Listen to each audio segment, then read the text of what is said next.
Hello! La, la, la.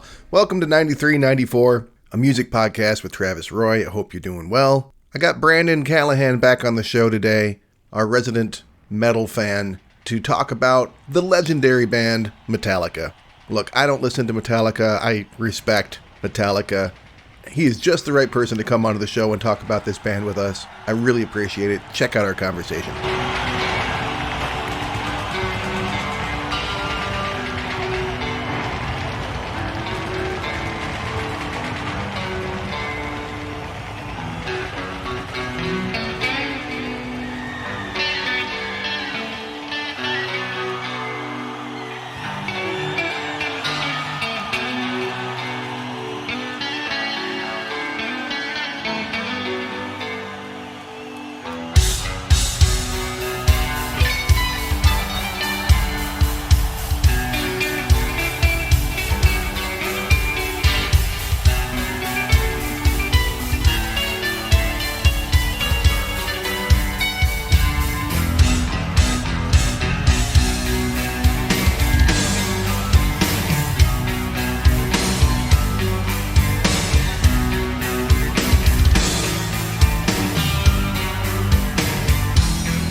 Hello? Can you hear me? I can. Awesome. Hey. How's it going? Good, man. How are you? Not too shabby. Not too shabby. Yeah? Good. Happy Saturday. You too. Do you want to just leap right into it? I mean, you gotta twist my arm to talk about Metallica. Metallica's your favorite band, right? You had to pick? Yes, in the lead by far. Okay, that's by far. Okay, you're a huge metal guy. You're our resident what's the word? Metallurgist. Whatever word you want to use, that's me. Yeah, metallurgist. Anyways, you're the guy that knows metal around here. Professor Metal. The professor of metal, and you like a lot of metal. So for you to say that they are far and away your favorite band, My top 5 favorite bands are Metallica, Black Sabbath, Slayer, Anthrax, Megadeth. Yeah. The big 4 plus 1. Right. Big 4 plus like the progenitor. Yeah. Yeah. What about your favorite Metallica album? Which one is your favorite? Oh, God. It'd have to be Master of Puppets. Okay. If I had to guess. But I flip between that and Justice. I was going to say, yeah. If I'm talking to a hardcore Metallica fan, I'm going to assume one of those 2 albums is going to be their favorite, probably. Now, yeah. I've mentioned before, I'm not a huge Metallica guy. I don't dislike them necessarily. I certainly respect them. But in 1993, when Live Shit, Binge and Purge came out, I was a fan. Like, I think everybody in America and beyond was a fan around that time. It was like they were high on the hog for a while there. Yeah, right? This is the Black Album era, full Black Album, excess Metallica. Mm-hmm. I believe the Black Album went like 16 times platinum or something. It's wow. Insane. And for this tour, for the Black Album tour, which is well documented in the box set, mm-hmm. It lasted from August 91 until July 93, and they played 328 shows. Wow. In that time span. Wow. They were playing 3+ hour sets. Yeah, they clearly have some stamina listening to this. I'm like, my God, do they maybe stop? Enhanced chemically and liquid. Whatever works. Hetfield likes the F word. I know that much from listening to this. Yes, this is full James, Jaymz, drunk James before he went to rehab. And yeah, he's having a couple during this show, you can tell. I think he does pretty good with the crowd, though. I mean, there are times where I'm like, why is he calling them motherfuckers? Why is he calling them pussies? He's kind of insulting them, but other than that... Yeah, he commands the crowd pretty well. He does. That's it exactly. Like, you can tell it's just tens of thousands of people in there, but he seems really comfortable, at least from listening to it. Now, how did you get into the box set? We should start there like we always do. Well, Metallica was my first heavy metal band I was ever into. Like I said, my first appearance on the show, I said how I saw that Ride the Lightning shirt in 5th grade. Yeah. And it was just, after that, it was done. And pretty quickly after that, I got the albums Ride the Lightning, the Black Album, and Injustice for All in pretty quick succession. So I had a really nice sampling of the band, and, MTV was blitzing me with Load promotion because it was 96 June when I discovered Metallica, and that's exactly when Load came out. So they're all over MTV doing promotional stuff, including what was it, the Mother Load. I don't know if you remember that. All I remember is that Load had like the grossest cover album I could. Blood and Semen. It was not good. Yeah, it's blood and semen. Yeah, I know. I didn't realize that for the longest time. I thought it was like a painting of fire. You were when I was younger. Much more gentle than me, I guess.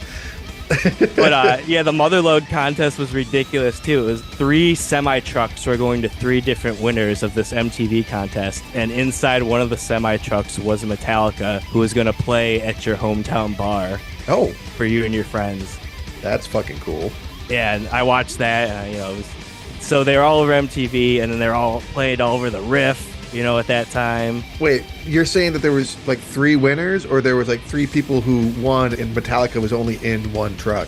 Yeah, so there was 3 winners of the contest, and there was 3 semis going to each winner, and Metallica was only in one of the semis. The other 2 had like shirts and albums and like promo stuff, whatever. Okay. At least there was stuff to be had there. They won a Mother Load, but it wasn't the Mother Load. That's a fun idea, though, having them show up and play your local bar. That's pretty cool. Yeah, and then it showed them playing the set at the bar. You can still watch the Mother Load contest on YouTube. It's pretty fun. Right on. I did a Radiohead episode recently and was talking about how it seemed like... Now, obviously, Radiohead is a really talented and great band, just like Metallica. Oh, yeah. But it seemed like both those bands benefited not just from heavy radio play, but from really heavy MTV play. That era, like 93, there was, like 5... 6 singles from the Black Album. What year was the Black Album anyway? Black Album was 91. 91. So by that point, it was kind of, people had moved on a little bit, but still, like they were... Oh, they were still pumping out singles. They had that late? Yeah, they had Sandman, Sad But True, Unforgiven, Nothing Else Matters, and Wherever I May Roam, all as singles. Yeah, it seemed like they kind of juiced that album out over a couple years. And I definitely remember when this box set came out, though I got to be honest with you, until you chose this album for this episode... Until that moment, when I looked into it, my whole life, I thought the name of the album was called Live Shit, Binge, and Purge. Not Live Shit, Binge, and Purge, but Live Shit, Binge, and Purge. The little colon there. Yeah, the colon makes a world of difference. Because I'm like, shit, binge, and purge. What's going on with this album? It sounds gross. So I got those 3 albums, I kind of want to take a little tangent to talk about bookstores in the 90s. Do it. My family spent a lot of time at bookstores, specifically like Borders and Barnes and Nobles. Barnes and Noble is still around. Borders is not, obviously, but Michigan's own Borders bookstore. When we grew up in the 90s, like there was no Amazon. Amazon started as a competitor to big box bookstores like this. Yeah. So this is where you went to get all your physical media. And as I started getting older, I'd be more in the media section than in the book section. I'd be diving through all the CDs, and that's how I got those first 3 CDs. Was pretty much all at Borders. And it was one of those trips at Borders where I stumbled upon this box set in the home video / concert box set section of the media section. This thing's impossible to miss sitting on the shelf. It's like a replica of a road case that Metallica would have their gear in on tour. Yeah. It's like 12 inches by like 8 inches. It's massive. Yeah, I remember when it came out, seeing it at Sam Goody's and all those places. It was just like stacks of those things all over the place. And it was like 3 CDs and some VHS tapes. Is that right? 3 CDs, 3 VHS. It had a full color book with like tour notes, pictures, even like obscure stuff like craft service riders. Like you could see what they ate on the tour. It was so cool just to even see stuff like that. That's funny. What band even publishes, something like that. Yeah. They had a stencil you could draw or spray paint of their mascot, the scary guy thing, which you can see on the cover, like the bone and crossbone guy. Yeah. It had a replica tour laminate from the Black Album. It's 8 hours, 34 minutes, a total runtime between everything. So, you could get lost, which I did. And you did. It sounds like you did. Now, I didn't listen to or watch any of the VHS stuff, but I did listen to everything that's available on Spotify. Which do you prefer, the CD stuff or the VHS stuff? Well, the portability of the CD, I could take the live show with me everywhere. But my absolute favorite piece of media from the box set was the VHS #1, which was Seattle 1989, which was off the Injustice for All tour. And that show is just blistering. They're on top of their game, and the whole set list is just from all the first 480s albums. It's something else to see. And they open with Blackened, the first track off Injustice for All. And I used to take the box set over with me to my friend's house, and we watched the VHSs. But yeah, the Seattle show was my favorite part of the whole box set. Right on. The other two VHS were San Diego 92. It was the whole performance of that show spread across two VHS because, of course, it was 3 hours long. Yeah. Again, that's why the Mexico City show on the CD is 3 CDs long, because it's 3 hours. 3 hours in Mexico City. And I think he says like 3 words in Spanish, but the crowd seems to understand everything he's saying. We're all ready to have some fucking fun here tonight, right? We all came to the right place. Now we're doing some shit from the And Justice for All album. And I know you guys are ready to sing loud as a motherfucker, so no worries here. You're gonna put your eyeballs on Jason, because he's gonna show you what the fuck to do here.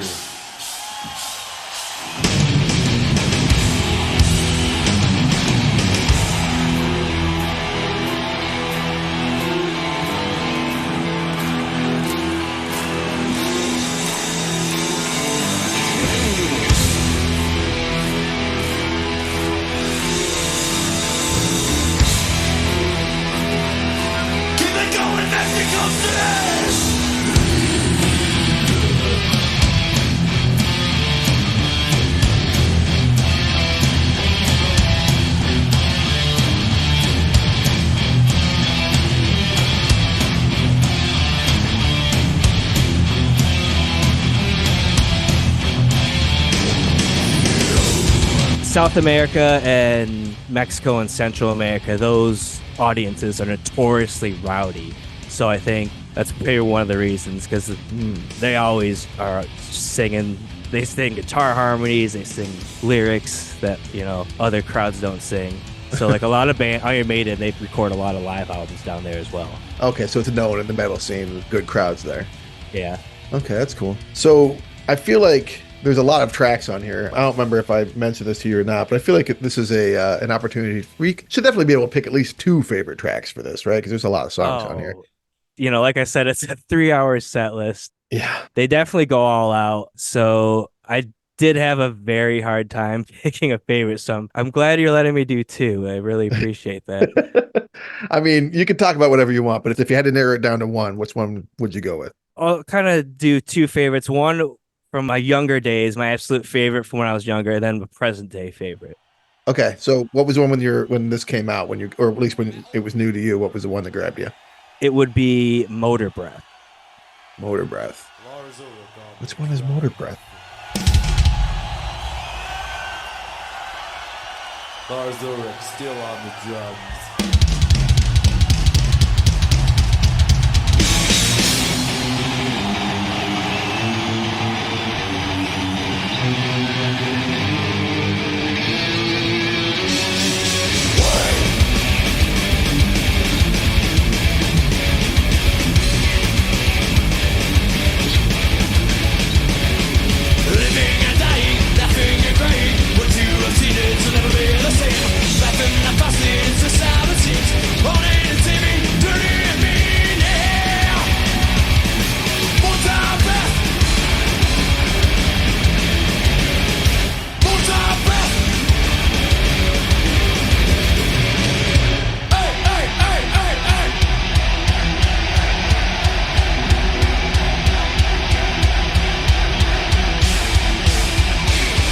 Towards the end of the set, it's not very long. It's about a 3-minute song, one of Metallica's shortest, actually. Yeah, especially for this album. And it's a deep track off Kill 'Em All.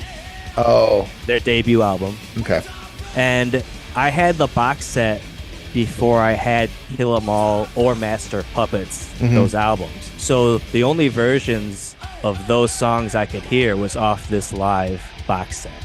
So I would always jump to Motor Breath because it'd be the only chance I'd get to hear, you know. Mm-hmm. And it's a banger too. It's 3 minutes. It's got galloping. It's got a nice drum intro by Lars, which, you know, doesn't really ever happen. Yeah, and it's the last song, sort of the last song of the album, because then they do the cover Stone after Cold that. Crazy by Queen. They gave it a special place themselves here. To this day, they still have like a, towards the last of the set list, like a barn burner. So this is in that like barn burner end of the set position, which they still do to this day. And they'll have like a rotating slot of fast songs. Yeah, Motor Breath is, if I recall correctly, it's almost like a speed metal, like speed punk song, right? Like, yeah, exactly. it's extremely like double bass going crazy. Yep, very Motorhead influence. Yeah. Oh, probably the name is a reference to that, I would bet. Motorhead was a giant influence on Metallica starting out. I believe it. And yeah, the songs that ripping solo, and even the lyrics kind of like are really got a punk rock kind of aesthetic to them. Life in the fast lane's just how it seems. It's dirty and mean.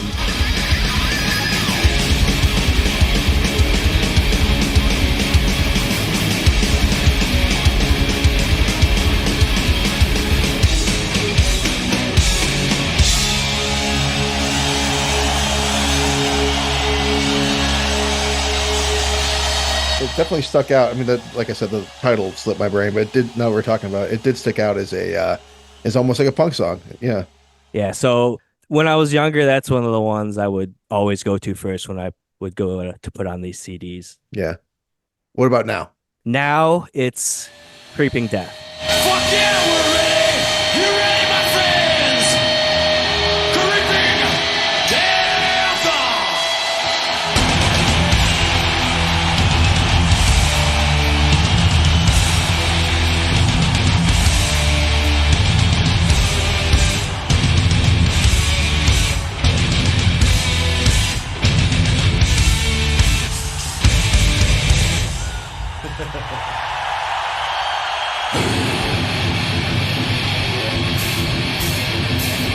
Come on, man!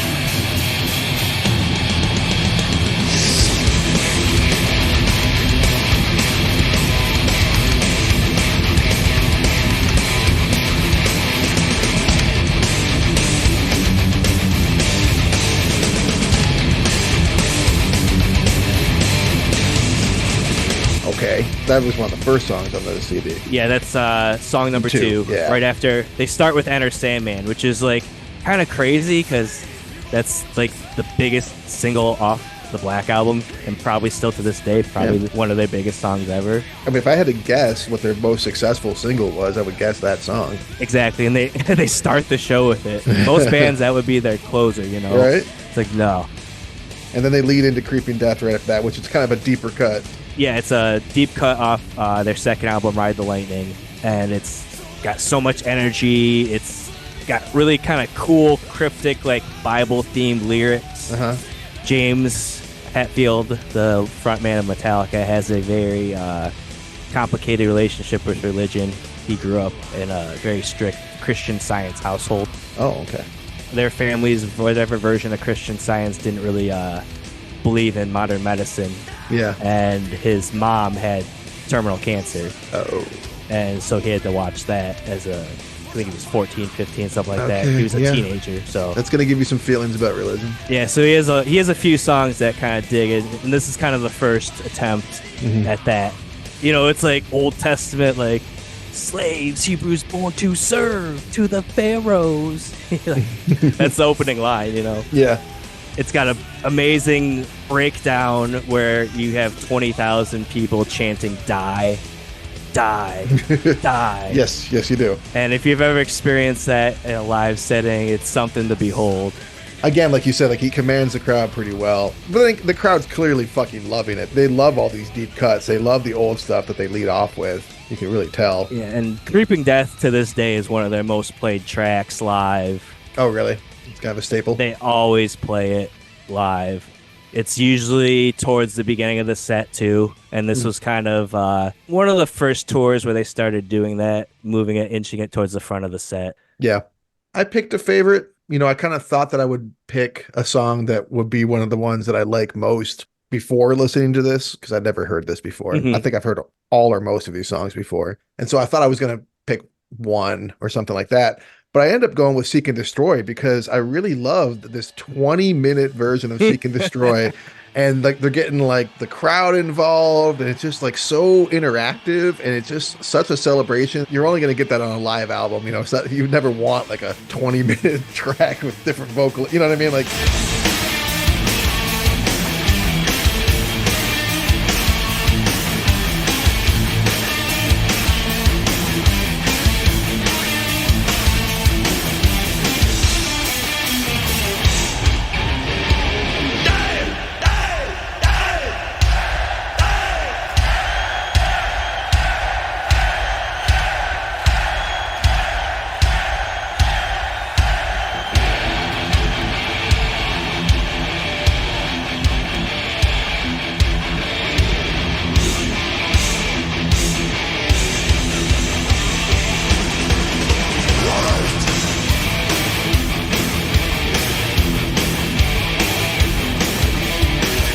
Really captures the live feel of the album, and it captures the excitement of both Metallica and the crowd, and it's just a real like deep dive. Like, yeah, we're gonna really just spend some time in this vibe, in this song, and yeah, so that would be my favorite of this album.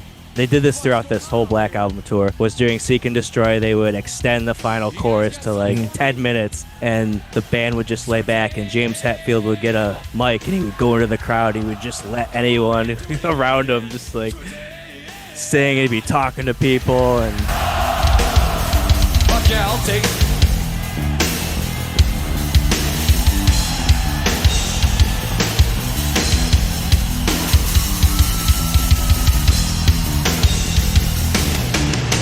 You guys know what the fuck's going on here? Give it to me, fuck!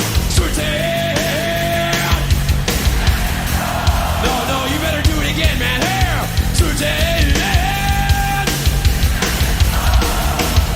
Yeah. We're feeling good now. Yeah, he'd be down in there with everyone, and huge bands of that status, like you don't see Mick Jagger down there letting people sing "Give Me Shelter," you know? No, you don't. And how cool would it be to be one of the people that not just got to do this on that tour, but got to do that for this live album? Like, you'd be able to listen to yourself. Yeah, you're immortalized for life. That would be very fucking cool. Now, quick aside, this is one of the few bands I can think of, especially bands that, like, I don't really listen to, where I can name every single player. Like, every band member. Like, you know, I did a U2 album. I couldn't name all the guys in U2. I couldn't name all the guys in Rolling Stones. But I could name all of these guys, which I think that says something about Metallica's level. Not because I might, you know, anecdotally, I guess, but they're each kind of individually famous in their own right, I guess is where I'm going with that, right? Like, Kirk Hammett is famous of a guitar player as you get. Lars Ulrich is, if anyone had to like name a drummer, that's probably the person that they would come up with. You know what I mean? Like, what a famous band, and not rock and roll, but fucking metal. Like a true metal band, to help create metal band, and for them to have that level of fame is very cool. Yeah, they are, I'd say, without debate, the biggest, most successful American heavy metal band in history. Yes, they're one of the biggest American bands in history, but definitely the biggest metal band. Yeah, and not only that, one of the biggest bands in history, with one of the biggest selling albums in history, which I think to this day, the Black Album is still on the charts, and it still outsells major label debuts by current bands. Not even surprised. It's just one of those juggernauts of an album. And yes, like James and Lars and Kirk Hammett are like three of the most recognizable voices, personalities, sounds. Like, if you hear Lars play the drums, you know it's Lars playing the drums. Yeah. There's very little turnover in the band. That's part of it, maybe. You know, the Cliff Burton passed, and that was it. That was the only change, was Newsted, right? As far as recorded album history, it's Lars Ulrich, James Hetfield, Kirk Hammett, 100%. And then Cliff Burton, Jason Newsted, and Robert Trujillo. That's it. Oh, I forgot about him. Yeah, I've heard of him. What does he play? Trujillo. Was he a bass player for a little while? That's the current bass player. Oh, that's the current bass player. I didn't know Newsted left. Yeah, Jason Newsted left in 2000. Oh, it's been a minute then. Okay, that's not... Well, actually, technically, on the Saint Anger album, the producer Bob Rock played bass. Oh, and he got credit? Yes, he's the bass player on Saint Anger, the album. He did not go on tour with them. He did one show on bass with them at like a Pittsburgh Steelers parking lot or something like that. Something random. Yeah. But yeah, there's very little turnover in the band. So it's just like when you hear James sing, you know it's James singing. Like, it's unmistakable. Yeah, he's got that kind of like. There is this thing in the 90s that a lot of vocalists did. You know what I mean? Like Eddie Vedder did it a lot, and fucking Hootie and the Blowfish did it a lot, and then obviously James Hetfield did it a lot. Hetfield doing it in the 80s and well before this kind of stuff. But it's funny how that kind of verbal tick could be so versatile from genre to genre. You know what I mean? Yeah, it makes an appearance in quite a few different types of music. It really does. I never really thought about that. The guttural. Yeah, that kind of that breathy after thing. I don't know exactly what I'm sure. Hetfield probably got. Well, the Hetfield's trademark is yeah. Yeah. I love that he is. Okay, so one of the things I noticed about this recording was that, for one, they did a great job miking the vocals, which they'd have to. But he clearly has a lot of control over his voice and is not screaming or growling nearly as loud as you would think. It kind of made me think of the band Coalesce and how everyone, I don't know if you know that metal band Coalesce, but I've heard of them. I'm not familiar though. The singer has a pretty famous kind of growl, and I remember like learning that he's actually kind of like doing it at about the same volume that I'm speaking now. You know what I mean? Just technique. Right. It's just technique and being well recorded and well projected, I guess. And that's kind of what I picked up on with this, is that, and I'm sure I maybe noticed on studio albums, but it's a lot more apparent on a live album, that he's really able to go soft and kind of delicate, surprisingly, because they have some pretty soft moments at times. Mm-hmm. And even while he's doing that, do the growls and the kind of barks and then yowls and all that kind of stuff. It never seems like he's straining himself. It never seems like he's putting in undue effort. You know what I mean? Which is, again, kind of goes into that stamina thing. Well, this is what a lot of fans consider the golden era of James Hetfield's vocal performance live. Oh, yeah. 91 through 99. Something about those years in the 90s. And part of that is credit to Bob Rock. Like, again, he produced a lot of their 90s albums. He produced the Black Album. And before they were going to record that, he talked James Hetfield into going to a vocal coach. Oh. So I think that has a lot to do with it. So he incorporated a lot of those techniques from the vocal coach on the Black Album. And he went back again before he went touring because he blew out his voice recording a B-side single. Oh, shit. For the Black Album. So he had to go back and redo a lot of the stuff with the vocal coach again before he went on tour. Interesting. Now, what about a underrated song on this album? Could you pick one? Underrated for me would be, I was kicking around between the two of them, but I have to go with Through the Never.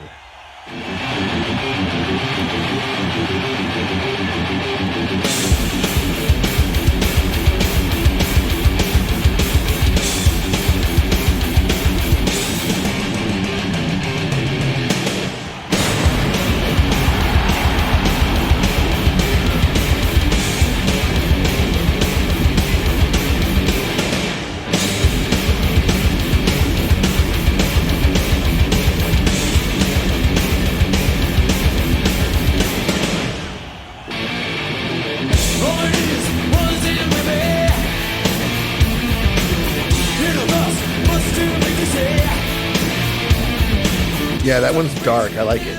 Yeah, it's kind of a dark, kind of existential type lyrical song, deep cut off the Black Album. Again, I love when they play deep. I mean, you're going to hear the hits live when you go to any concert by any band, but when you go as a fan, you're excited to hear what they play, the deep cuts. And right. I think the Black Album specifically, it's got a lot of really good deep cuts that get overlooked because of how massive those 5 singles are.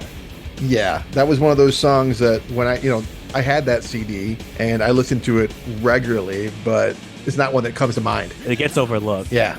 It's a good pick for underrated. It could have been easily on Injustice for All. It's fast-paced. It's a little bit thrashy. Mm-hmm. It kind of fits the lyrical content of either album. But yeah, I think it's a great song, and they still actually whip it out. I heard it at the last Metallica show I was at, actually, in August. They played it. Yeah, it definitely feels like a song a little bit more. It's like if you had told me that they had written it 5 or 10 years before the Black Album and then brushed it off for that album, I wouldn't have been surprised. And it's not like it's trying to be a pop album, but it's certainly a lot more accessible and a lot more experimental than a lot of the stuff that I've heard from them. But then again, that's also where I really checked out. I mean, I've heard some of the stuff offload, and that was partly why I started to check out. But also my taste just kind of changed, and I kind of moved away from metal. But yeah, it seems like more true to form for their old school stuff. Yeah, for as like massive and commercially successful the Black Album is, there's a lot like deeper cuts are like, oh wow, like this and Holier Than Thou and Of Wolf and Man, like those are bangers, man. Like, yeah, and they played all of those right on this. They played Of Wolf and Man and Through the Never. Yeah, not Holier on this show. Yeah, and Holier Than Thou they did play on the tour, but they didn't play on this show. Okay, now you love the band, you love this album. I'm sure it was hard, or maybe even hardest, to come up with a least favorite song from this. But there are so many songs. Were you able to come up with a least favorite? Yeah, it was tough for me, but do solos count? I mean, I'll take it.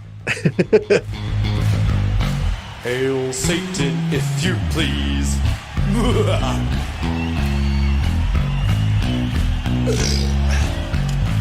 I'm just kidding, man. Maybe. That's Jason. And he's in a good fucking mood, so you better look the fuck out. So, I think he wants to play a little bass for you. Is that alright with you? No, I said, is it alright? Shit, yeah.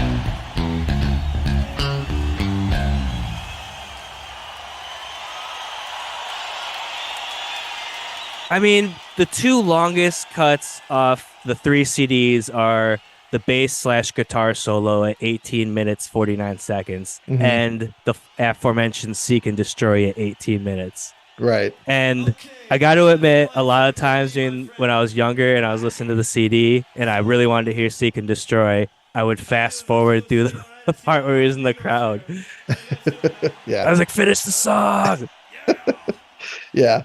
I understand that, but at least Seeking the But at Story least he's is played like a song. A song, right? Yeah, listening to it, I was definitely like, "This would be if I was in the show, this would be a good spot to go get a beer." Yeah, exactly. All the solos, it's like okay.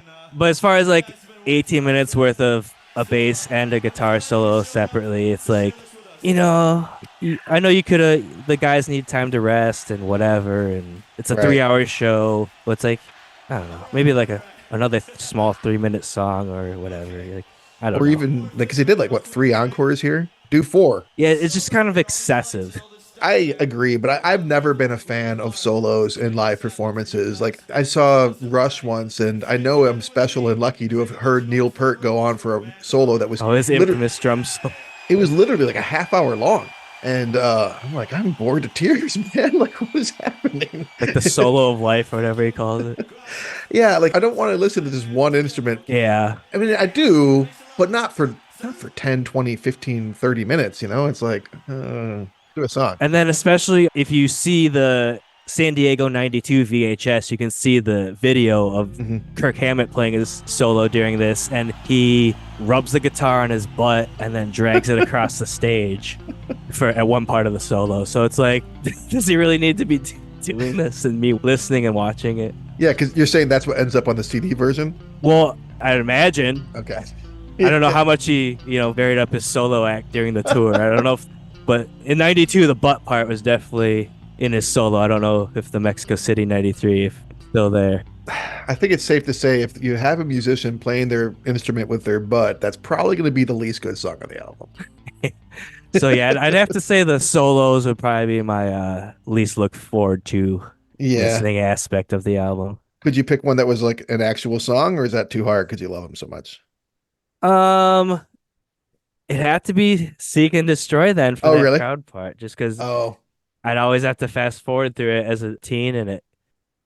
That did occur to me in that, because I only listened to this a few times. And so it's novel to me and interesting. And like I said, it kind of speaks to the crowd. But I'll take that back. Seek and Destroy is a fucking awesome song. I can't do that to that song. Okay, so it's listed as Battery on all platforms, but on the actual CD, it was split up because it is a split song. Yeah, it's Battery and something else, right? A song called So What. It don't matter, man. So fucking what?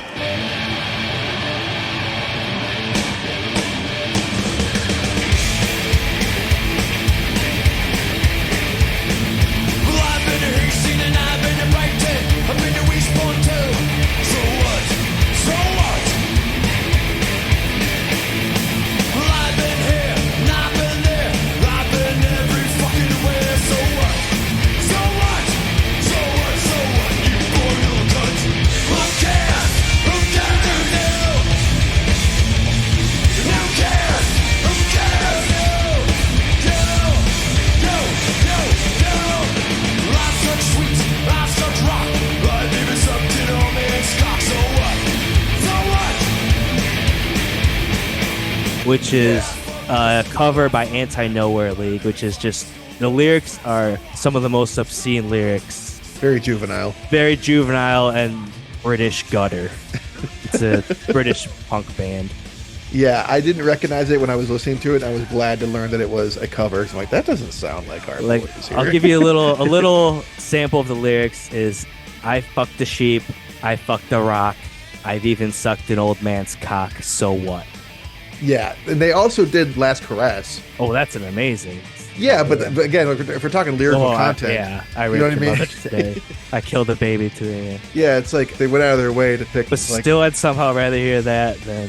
Oh, definitely, it's a better song. Yeah, I'd have to go with So official least favorite, I'd have to go So What. I think that's a good call. But Battery is one of my favorite Metallica songs. Battery is it does one get of my redeemed. favorites. Yes, yes. Yeah. So I'm glad it's listed separately on the CDs, and they kind of just even took it out, which I think didn't want to even acknowledge it on the listing today. Let it be a surprise.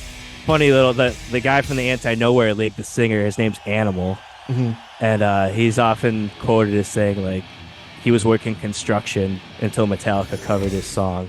Oh, really? Yeah, and then he got to go back, and he was getting money again from like the royalties. Hey, that's good. That's always cool. I'm sure that they influenced Metallica, or else they wouldn't be. Oh yeah, Yeah, that's why they got covered. But yeah, and also that's the song that I said that James blew his voice out doing the B-side. That was the B-side was So What, the album version of So What. So fuck. Why is he even bothering with that song still? Like, stop singing it. He must get a big kick out of it, or at least in '93. Yeah, he's like, I conquered this song or whatever. I don't know, but yeah, I blew out my voice for this song. Yeah, I could definitely go without hearing that song.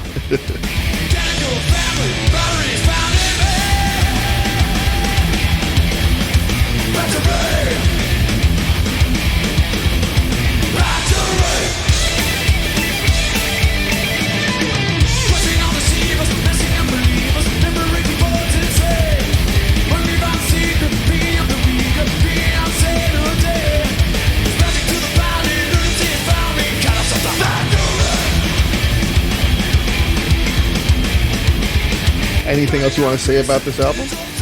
I like how it's a kind of so the elephant in the room with the big corporate live albums is they're not really live albums. You know what I mean? Yeah. Kiss Alive 2, it's in the studio. A lot of our favorite live albums, they're in the studio. Very tightly controlled, yeah. Yes, and they pump in crowd noise and whatever. This is not that. Clearly. This is a full live experience, full Metallica show. You get the banter, you get James calling the audience fucks, you get everything. Yeah. And I like the authenticness of it for a live album. It does have a very real feel to it. You feel like you're in that time and space. Yeah, it doesn't feel quantized. It's not on a click track. You know what I mean? There's no backing tracks on any songs except Enter Sandman with the child praying. Oh, and one, because there's the gunfire and... Well, yeah. With sound effects. Sound effects. That's not exactly a click track. Yeah. But there's no, backing tracks. There's no keyboards. There's nothing wrong with keyboards and whatever there. But I'm just saying... No. But I hear you. It's just them doing their thing. Them doing with their instruments on stage. doing it, and that's what I love. And I listen to Metallica podcast called Metal Up Your Podcast. Okay. And they talked to one of Metallica's one-time digital editors, Mike Gillis, who worked on this project. And he was saying how on live shit Binge and Purge, they're adamant that they didn't want, they're not going into the studio to touch up anything. So anything that was touched up it's like if they had a microphone go out or a guitar signal go out, they are so dead on live that this guy was able to take a 2-second part from the night before in the same song and splice it in. Yeah, and integrate it, and it was seamless. Wow. Because they're that good live. That's good production too. I mean, it makes a big difference, I think, when you have someone who's experienced in producing live albums and knows what they're doing. I don't know a lot what's happening with producers. I'm like, what the fuck do these people even do most of the time? That was the thing too. When this came out, I'm sorry to cut you off. No, it's okay. When this came out, like, digital editing was in its infancy, and Metallica has always been on the cutting edge of new technology. Except for Napster. Well, they're on the cutting edge in that they could see in the future as to what it would lead to. Fair but enough. yes. So when they were doing this was some of the first Pro Tools work, like, being done in studios. That's very cool. Was this project. The guy Mike Gillis, he was one of the first guys to be very proficient in Pro Tools, so he used to get a lot of jobs. And this was one of the jobs he did. He did a good job. Yeah, it's cool to see, like, good live editing, and it starts, kind of here. It's definitely one of the best produced live albums I think I've heard. Agreed. I mean, it's really, really, really raw. Really makes you experience it. You've seen them live. I can't remember when you were on the show last. I feel like when you were on for Anthrax, I was right before you were about to see Metallica, or is it right after you saw Metallica? Yes, it was right before. I saw Metallica in August of 2023 at Ford Field. So I haven't had you back on the show since you've seen them, I don't think. Correct. So how was it? Oh my God, it was amazing. Because these were my 9th and 10th Metallica shows. They played twice during the weekend. Wow. 2 full sets, no repeats. Very cool. Not many bands can play 32 songs, all bangers. Or come to Detroit to do that. Yeah. 2 days back to back. That's awesome. And they filled Ford Field. Yeah. Which is, I think there had to be at least 60,000 people there, I'd say. Yeah, it's a big place to fill. But yes, I've seen Metallica 10 times in 3 different states. Nice. When was the first year you saw them? Do you remember? So, if we're talking about Metallica being my favorite band and me seeing them live, I'm going to have to talk about the dark period of time in my life where I was not the biggest fan of Metallica. Okay, be honest with us. That's what the show is for. Let's hear it. During the Saint Anger era. That was a good time to dip out. Yeah, I dipped out. Yeah. I was along for Load and Reload and S&M and Garage Inc. Like, those are all cool things to me, and I like them still to this day. But when Saint Anger came out, I still, even to this day, once a year, I still try to put it on. I still try to get into it. I can't do it. It's produced horribly. It's harsh. Everything sounds like one take. It's all recorded on one, like, SM57 mic. It's got no snare drum. Obviously, the big thing everyone's talked about for 20 years. Yeah. There's no snare drum on the damn album. Weird. Yeah. So during that time period, I was just like, all right, I'm out. Like, let me look at the big 4. Slayer. They're still doing it. They're still not making ballads. And I was like, they're metal. I'm metal. So yeah, I adopted Slayer as my favorite band. And I kind of put Metallica on the back burner. Honestly, at that time too, Metallica during the Saint Anger era, they were touring with bands I did not want to see at all either. And I didn't have a lot of money at that time, being in my 20s, teens, I could give examples of who they were touring with, but I don't want to poo-poo anybody's favorite band or whatever. Yeah. But so I was like, I don't want to go see these bands. I don't want to hear these songs that they're playing. I don't want to, I was just like, I don't want to do it. So I was out, and then Metallica released Death Magnetic. That brought you back? Yeah, it was the Rick Rubin produced Return to Thrash Roots type album, and I was back in 100%, and still to this day, I'm still going strong. But yeah, so I got back into Metallica hardcore on the Death Magnetic album cycle, and that was 2009 when they came to Joe Louis Arena. Mm-hmm. And that was the first time I saw them. Much later than I would have guessed for you. Yeah. But you've put work in since to make sure you've seen them a lot since. Yes, I've trying to put in for lost time since then. See them every chance you get, huh? Yeah, and so coincidentally enough, I've seen Anthrax, Megadeth, and Slayer more times than I've seen Metallica, even though Metallica is my favorite band of all time. So I hope to see them this year again. They're coming to Chicago on the same tour. Great. So I'm hoping to catch at least one of those shows. I hope you do. That's good. I mean, they're still going strong, but they're not spring chickens anymore. They can't do it forever. Yeah, they just got to their early 60s up in age, so, you know, they're kind of in uncharted territory for bands this heavy, you know what I mean? Yeah. Like, Yeah. so we'll have to see, and I gotta see them every chance I can, so I'm gonna try to see them in Chicago. Juice it. Yeah.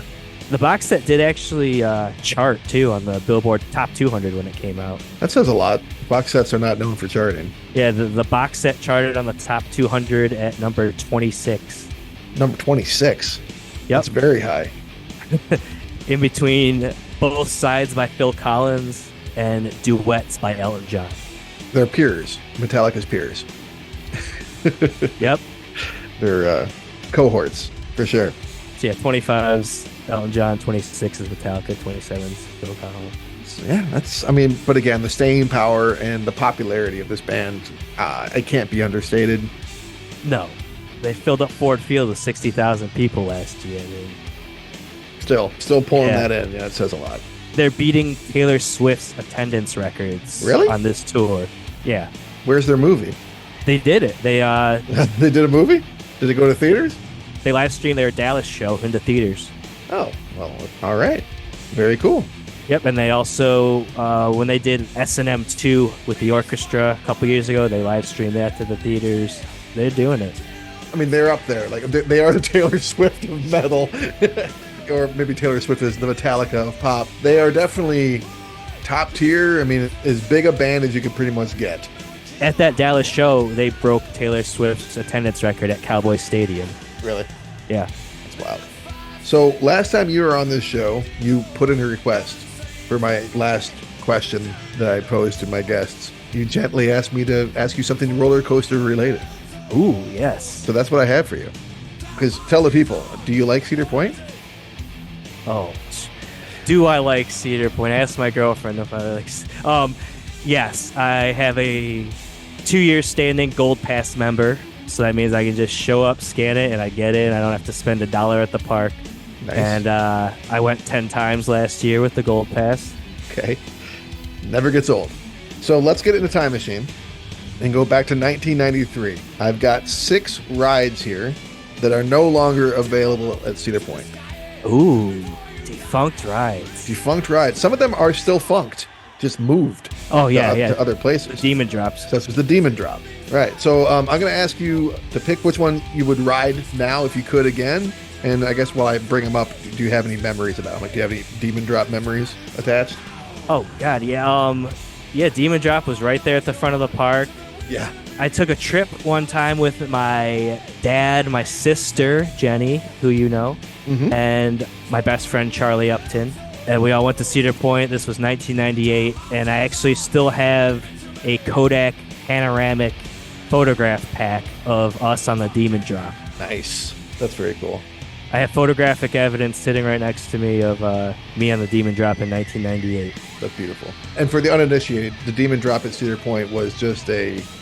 kind of a crude tower of terror, I guess. Yeah, it's just like a big tower that just drops you really fast. An elevator that drops. Yeah, I remember like in 1987 or so, me and my friend Brandon Harview, we went and rode the Demon Drop, and it was like one of the first roller coasters I ever rode. Maybe it was 90, somewhere in there, like late 80s, early 90s. And I remember like we were so like excited about it. Then like while it was, and our whole plan was to like reach under the cushions and get the spare change that people lose, and that was our big plan, was like get rich on the Demon Drop. But unfortunately, we were fucking shitting our pants and just like literally crying like the children that we were the whole way up, and we forgot to get no nickels for you. Until at the very bottom when the guy was like getting us off, we're like, oh yeah, the money. And we literally pulled like a nickel out of piece. Get yourself a soda. And our big payday. Do you remember the Wildcat? Yes. Oh my God. That thing was so rough. That was honestly one of the scarier rides. It was like a bumper car on a really tight steel track that would just whip around these corners and like didn't have very many restraints. It's coming back to me. Back pain. Yeah, as you were whipping around these corners, you're like, am I staying in here? Yes. They tore it down, I believe, in 2012, 2013, around that time. It's gone. It's gone. As is the Witch's Wheel. Do you remember the Witch's Wheel? Yes, I never rode it. That was like one of the flat rides that I never trusted. I don't know why. I'll get on Magnum, but like I never trusted the flat rides and still kind of don't as much for some reason. I don't know what it is. Flat ride, you mean like it's on the ground? Yes. But didn't it like lift up and go on its side? Yeah. Just like by flat rides, I mean like a carnival fair type. Okay. You know the coaster lingo. I'm not familiar, I guess. Yeah, the Witch's Wheel, I never went on it, but I remember being intimidated by it for some reason. Me too. Yes, it looked scary. I think I rode it once and puked, if I recall correctly. I never did well with spinning in circles that fast. Something about the upside down and the spinning that I didn't like and I wasn't into. Yeah. Now, a good kiddie ride that was okay was the pirate ride. Remember the pirate ride? Like the pirate ship? Yeah, it was called the pirate ride. It was just a fucking pirate ship that went back and forth. That was it. Yep. It's called Ocean Motion now. Oh, it's still there? They have a version of it. Oh, so it's the same ride, but not the same thing. Like it's the same idea, but not the same actual ride. Yeah. Okay, gotcha. Then we'll still count it. I love a pirate ship. It was fun. It was one of the few things that my whole family would go on, mom included. Mom didn't like the coasters. She liked the log flumes and the pirate ships, that type of deal. The pirate ship was safe. I remember like as a little kid, like I could go on that and have fun and not feel like I was going to die. Yeah, but no, I definitely got good memories of like whole family being on a pirate ship. Do you remember Disaster Transport? I know you know that one. Oh, yeah. I got some memories, maybe not podcast appropriate. I don't want to share them. If you don't want to share them, that's okay. But let's put it this way. It's the only Cedar Point ride that was indoors, and it was very dark. So I've already got some idea as to where you're going with this. And you probably weren't the first. But, and wasn't there also like 3D shit going on in there too? It was loosely space themed. Okay. All right. Last one. I have no recollection of this one, but I did look at a picture, and I think I remember it once I saw it. We'll see if you know the name. The Schwabinchen. It's a German word. SCHWABINCH. What does it look like? It was like how do I describe this? It was kind of like a carousel. It was kind of like the Witch's Wheel, only it didn't go on its side and it didn't go as fast. Almost like a teacups kind of thing. You know what I mean? Okay, gotcha. It was a little more gentle, very carnival colored, very classic and 60s looking. You know what I mean? Like a throwback kind of ride. But yeah, I didn't really remember that one either. So if we have no memories for it, we're not going to go on that one in our time machine. So you're in a time machine. You're going back. You can ride which one? Demon Drop, Wildcat, Disaster Transport, Pirate Ride, Schwabinchen, or the Witch's Wheel? Definitely not Witch's Wheel. Definitely not Schwabinchen. Disaster Transport, it was dark and it was air conditioned, which were its two positives, and not, Right. When those are the positives and the ride's not, we can get rid of that. Wildcat, they tore it down, and I was pretty happy when they did that. So I definitely have to say Demon Drop, because, I enjoyed that, and I have fond memories of riding it, and it was always at the front of the park, towering there. Yeah, it's always like the first one you went on. Yeah, it was right? like always the first thing you see, first thing you went on back in the day. And if I'm ever, I think it's in New York or something, I can maybe go to it. But yeah, if I had to go back, it'd definitely be the Demon Job. It's in Allentown, Pennsylvania. Yeah, it's still operating, and as well it should be. You know what I mean? That thing was fun. It's classic. Yeah. I don't know that I would ride it just because it was over so quickly. I think I would go with the Wildcat. Back pain and all, just because it's a classic coaster and it's outdoor. I actually enjoyed Disaster Transport more, but just like to get the full roller coaster experience, if I'm going to be alive in 1993 again, I'm going to be outdoors for it. So I would go with the Wildcat. The Wildcat is a like a type of coaster. Like there's Wildcats at like a lot of amusement parks all over the country. Like, oh, I didn't know that. And there's also a smaller version of that called a Wild Mouse. Okay. And Cedar Point just installed a Wild Mouse, which is a smaller version of that. Fun. Do they still say America's rockin' roller coaster? I do. When the ride ends, they do not. Oh, they fucked up. I'll still do it though and make sure they hear me. I'm sure they like it. Yeah, keep it alive. Actually, do you remember one more roller coaster fact? Do you remember Boblo Island? Of course. Okay. There was a coaster on Boblo Island. It was a corkscrew type model coaster. Mm-hmm. And it was the first roller coaster I ever went on that went upside down. But that coaster was moved when Bobble Island shut down to a different amusement park, and it was featured in the movie Final Destination Part 3. Oh, American classic. So if you're ever watching Final Destination Part 3 and that big roller coaster scene at the beginning, that coaster's from Bobble Island, Michigan's own. Speaking of defunct. And I wrote it. Yep, and it was defunct. Yeah. Well, dude, thank you so much again for coming on and spreading your, not just metal knowledge, but your Metallica knowledge. Very much appreciate it. You're always welcome back. Thank you so much, and thanks for doing this again. Thanks for having this show exist. It's an amazing thing you're doing. Thanks, man. I appreciate it.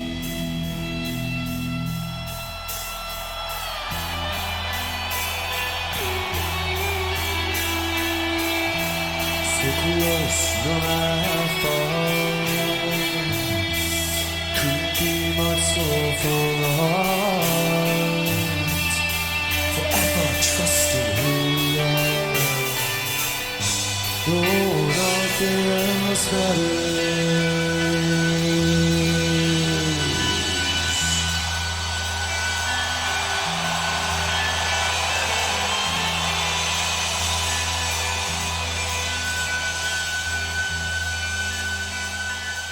I thank Brandon for sharing his love of Metallica and roller coasters with us.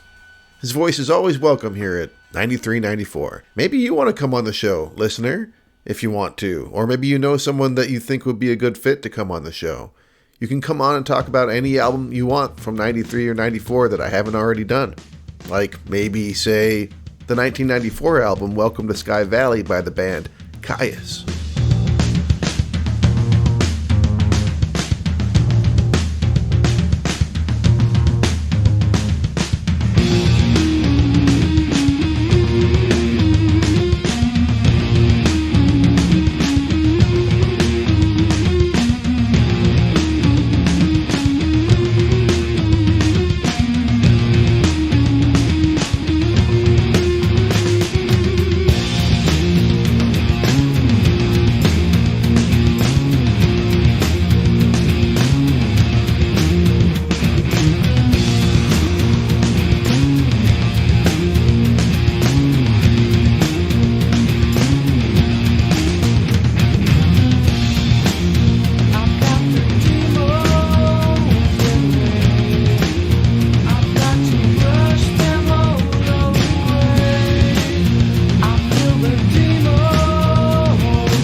A lot of members from Caius went on to be into other bands that were kind of bigger than Caius, such as Josh Homme, who went on to Eagles of Death Metal and Queens of the Stone Age. But this song, Demon Cleaner, for instance, really shows just the fucking, I don't know, the really sick kind of distinct sound that these guys had. Really good stuff. I'd love to have someone come on and talk this album with me, or again, any other album. I'm just kind of fishing here.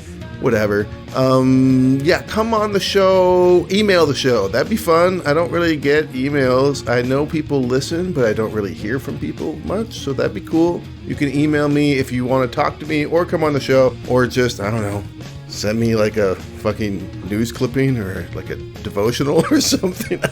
Some spam. I don't know. 9394podcast@gmail.com is my email address. Rank and review the show. That is always appreciated. Hit subscribe, follow, do whatever the thing is on the platform that you're listening to this on.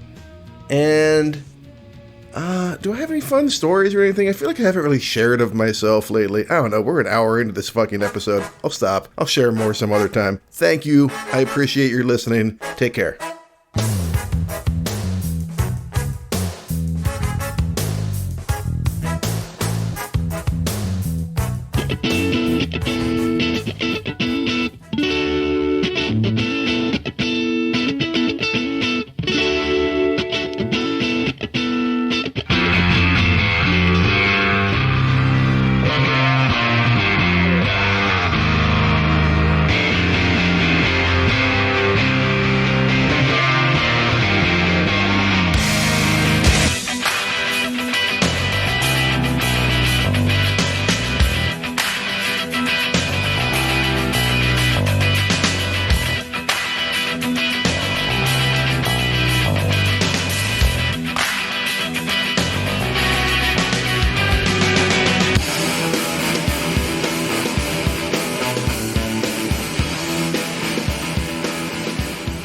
'93-'94, a music podcast with Travis Roy, is a labor of love. It is not and never will be monetized.